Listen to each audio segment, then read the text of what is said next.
സുഗമോ ദേവി സീരിയലിൻ്റെ ഏറ്റവും പുതിയ പ്രൊമോ റിവ്യൂയിലേക്ക് എല്ലാ കൂട്ടുകാർക്കും സ്വാഗതം. അങ്ങനെ മുരളിയാണെങ്കിൽ ദേവികയുടെ മുഖത്ത് യാതൊരു വിഷമവും ഇല്ലല്ലോ, നന്ദനും ദേവികയും തമ്മിൽ പിണങ്ങി നിൽക്കുന്നത് കൊണ്ടാണോ ഇങ്ങനെ വിഷമമൊന്നും ഇല്ലാത്തത് എന്ന് ചോദിക്കുന്ന സമയം ദേവികയ്ക്കാണെങ്കിൽ അതങ്ങോട്ട് തീരെ ഇഷ്ടപ്പെടുന്നില്ല. എന്നാലും എന്നെ പൂർണ്ണമായിട്ടും മുരളിയേട്ടൻ മനസ്സിലാക്കിയിട്ടുണ്ട് എന്നാണ് കരുതിയിരുന്നത്. ഇങ്ങനെ എന്തായാലും ഞാൻ പ്രതീക്ഷിച്ചില്ല. ആയിക്കോട്ടെ, മാപ്പ് ചോദിക്കുമ്പോൾ പറഞ്ഞിട്ടാണെങ്കിൽ ദേവികയാണെങ്കിൽ അകത്തേക്ക് പോകുന്നുണ്ട്. അതേസമയം രജനിയോട് കാര്യങ്ങളൊക്കെ പറയേണ്ടി വരുന്നുണ്ട്. രജനി തിരിച്ചും മറിച്ചും പ്രശ്നം ഉണ്ടാക്കി ചോദിക്കുമ്പം ഗിരീഷാണെങ്കിൽ എല്ലാം തുറന്നു പറയുന്നു. നന്ദനെ കാണാനില്ല എന്നുള്ള വാർത്ത കേട്ട് അറിഞ്ഞു വരുന്ന ഹരിസാറിനാണെങ്കിൽ സംശയം നന്ദൻ മനഃപൂർവ്വം സ്റ്റേഷനിൽ ഹാജരാവാതിരിക്കാൻ വേണ്ടിയിട്ട് ഒളിച്ചു മാറി നിൽക്കുവാണോ എന്നാണ്. അപ്പം പ്രഭാവതി തീർത്തും പറയുന്നു, ഒരിക്കലും ആകില്ല. അങ്ങനെയാണെന്നുണ്ടെങ്കിൽ നന്ദൻ എന്നോട് പറഞ്ഞിട്ട് മാത്രമേ ഇവിടുന്ന് മാറി നിൽക്കൂ. അവൻ എന്തോ ആപത്ത് സംഭവിച്ചിട്ടുണ്ടെന്നാണ് എൻ്റെ മനസ്സ് പറയുന്നത്. ഇവിടെ നിൽക്കുന്ന ആർക്കും യാതൊരു ഉത്തരവാദിത്വവും ഇല്ല അവനെ അന്വേഷിച്ച് കണ്ടെത്താൻ എന്ന് പറയുമ്പം ഹരിസാർ വാക്ക് കൊടുക്കുന്നുണ്ട്, ഉറപ്പായിട്ടും താൻ കണ്ടെത്തി ആ വിവരം അറിയിച്ചോളാന്ന്.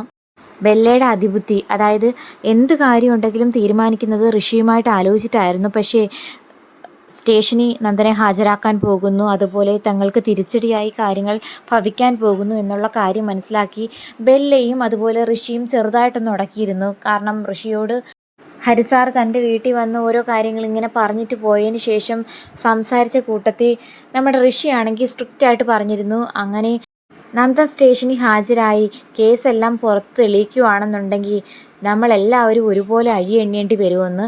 നമ്മളെല്ലാവരും എന്ന് പറയുന്നത് ആരെ ഉദ്ദേശിച്ചാൽ ഞങ്ങൾ പ്രത്യേകിച്ച് ഒന്നിനും പങ്കല്ല എന്നുള്ള രൂപത്തിൽ ബെല്ല സംസാരിക്കുമ്പോൾ അത് ഋഷിയെ ചൊടിപ്പിച്ചിരുന്നു. അതുകൊണ്ട് തന്നെയാണ് ഋഷി നന്ദനെ തട്ടിക്കൊണ്ടുപോകാൻ തീരുമാനമെടുത്തിട്ട് അത് ബെല്ലയോടോ കെവിനോടോ ആലോചിക്കാഞ്ഞത്. ബെല്ലയാണെങ്കിൽ കെവിനോട് പോലും ആലോചിച്ചില്ല. സ്വന്തം ഇഷ്ടപ്രകാരം താൻ എന്തോ വലിയ ബുദ്ധിരാക്ഷസിയാന്ന് ചമഞ്ഞ് ഒറ്റയ്ക്ക് കാര്യങ്ങൾ തീരുമാനിച്ചതാണ്. അങ്ങനെ ബെല്ല നന്ദനെ കാണാനായിട്ട് കെവിനെയും കൂട്ടി വരുമ്പോഴത്തേക്കും ആ ഗുണ്ടകൾ തടയുന്നുണ്ട്. അപ്പോൾ അവർ കുറച്ച് കാര്യങ്ങളൊക്കെ സംസാരിക്കുന്നു. അതിനുശേഷം നമ്മുടെ ഋഷിയെ വിളിക്കുമ്പോഴത്തേക്കും ഋഷി പറയുന്നു, എന്തായാലും എന്നെ കടർത്തി വെട്ടി ബെല്ല അതിബുദ്ധി കാണിക്കാൻ പോയതല്ലേ, അതുകൊണ്ട് നന്ദനെ തൽക്കാലം ബെല്ല കാണണ്ട. അവിടുന്ന് നമ്മുടെ CP പറഞ്ഞയച്ച് നന്ദനെ മാറ്റുകയും ചെയ്യുന്നുണ്ട്. അപ്പോൾ CP പറയുന്നു, നന്ദനെ ഇപ്പോൾ ഞാൻ കാണുന്നുണ്ട്, സംസാരിക്കാം, എന്തായാലും നമ്മൾ വിചാരിച്ചതുപോലെയൊക്കെ കാര്യങ്ങൾ നടക്കുന്നുവെന്ന്. അതേസമയം അതെല്ലാം കേട്ടുകൊണ്ടുവരുന്ന അരുന്ധതിയാണെങ്കിൽ ഋഷിയോട് കാര്യങ്ങൾ തിരക്കുന്നു. എന്താ മോനെ, ഇവിടെ എന്താ സംഭവിക്കുന്നത്? ഒന്നുമില്ല, എന്നെ കടത്തി വെട്ടിക്കൊണ്ട് ബെല്ല നന്ദനെ തട്ടിക്കൊണ്ടുപോകാൻ പ്ലാൻ തയ്യാറാക്കി. ഞാനാണെങ്കിൽ അതിനെ മറിവെച്ച് നന്ദനെ അങ്ങ് പൊക്കി. ഇപ്പോൾ നന്ദൻ എൻ്റെ കസ്റ്റഡിയിലാണ് ഉള്ളത്, ബെല്ലയുടെ അല്ല. ബെല്ലയാണെങ്കിൽ ആകെ കലി പിടിച്ച് ഉറഞ്ഞു തുള്ളുവാണ്. താൻ വിചാരിച്ച പോലെയൊന്നുമല്ല കാര്യങ്ങൾ നടക്കുന്നത്. മാത്രമല്ല ആ കൂട്ടാളികൾ നന്ദനെ ഒന്ന് കാണിച്ചു കൊടുത്തതുമില്ല. അതിൻ്റെ ദേഷ്യത്തോടെ തിരികെ പോകുവാണ് കെവിനും ബെല്ലയും കൂടി. അതേസമയം നമ്മുടെ ദേവികയാണെങ്കിൽ എസ്തപ്പാൻ ചേട്ടനെ കാണാനായിട്ട് വീട്ടിലേക്ക് പോകുന്നു. എസ്തപ്പാൻ ചേട്ടൻ വിചാരിച്ചാൽ മാത്രമേ ആ കാര്യങ്ങളൊക്കെ ഇനി ഗംഭീരമായിട്ട് അവസാനിക്കുകയുള്ളൂ.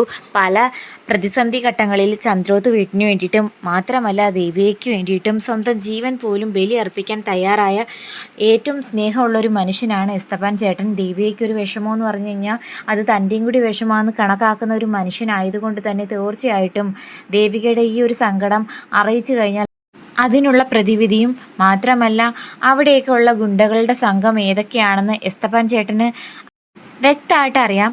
അങ്ങനെ ദേവികയാണെങ്കിൽ എസ്തപ്പാൻ ചേട്ടൻ്റെ വീട്ടിലേക്ക് ചെല്ലുമ്പം എസ്തപ്പാനാണെങ്കിൽ അവിടെ ഇല്ലായിരുന്നു. അപ്പോൾ ആളെ പറഞ്ഞയച്ച് ദേവിക മോള് വന്നിട്ടുണ്ടെന്ന് പറയുമ്പം ഓടിപ്പാഞ്ഞ് കിതച്ച് വരുന്നുണ്ട് ദേവിക ഒന്ന് നേരിട്ട് കാണാനായിട്ട്. അപ്പം മോള് വന്നിട്ട് കുറേ നേരമായോ? എനിക്കെന്തായാലും സന്തോഷമായി, മോളെന്നെ ഒന്ന് കാണാൻ വേണ്ടി വന്നല്ലോ. എന്തായാലും സിദ്ധാർത്ഥൻ സാറിൻ്റെ കേസെല്ലാം അവസാനിച്ച് സ്വത്തുക്കളൊക്കെ കിട്ടിയോണ്ട് നിങ്ങൾക്കിപ്പോൾ പഴയ കണക്ക് വിഷമമൊന്നുമില്ലല്ലേ? മോൾ MLA ആയ വിവരമൊക്കെ ഞാൻ അറിഞ്ഞിരുന്നു. എന്തായാലും എനിക്ക് ഒരുപാട് സന്തോഷമായി. എന്തെങ്കിലും ആവശ്യമുണ്ടെങ്കിൽ മോളൂടെ പറഞ്ഞാൽ മതിയല്ലോ എന്ന് കരുതിയിട്ടാണ് പ്രത്യേകിച്ച് കാണാനൊന്നും വരാഞ്ഞത്. ഇപ്പോൾ സന്തോഷമല്ലേ? നന്ദൻ എന്ത് പറയുന്നു എന്ന് പറയുമ്പം ചെറിയ പ്രശ്നമുണ്ട് എസ്തപ്പാൻ ചേട്ടാ എന്ന് പറഞ്ഞുകൊണ്ട് ദേവികയാണെങ്കിൽ നടന്ന ഓരോ കാര്യങ്ങളും വ്യക്തമായിട്ട് പറയുന്നു. അതെല്ലാം കേട്ട് ആകെ ഷോക്കായി നിൽക്കുവാണ് എസ്തപ്പാൻ ചേട്ടൻ.